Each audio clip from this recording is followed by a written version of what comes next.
আসসালামু আলাইকুম রহমতুল্লাহি বারাকাতুহ।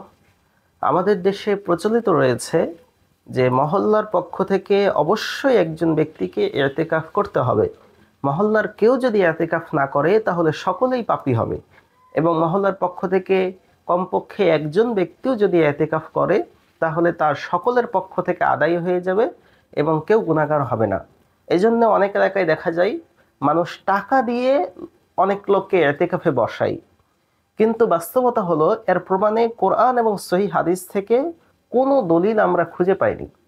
বরং সহিহ বুখারীর 2033 নম্বর হাদিসের মাঝে এসেছে, আয়েশা রাদিয়াল্লাহু আনহা বলছেন, নবী করিম সাল্লাল্লাহু আলাইহি ওয়াসাল্লাম প্রত্যেক বছর ইতিকাফ করতেন রমজানের শেষ দশকে।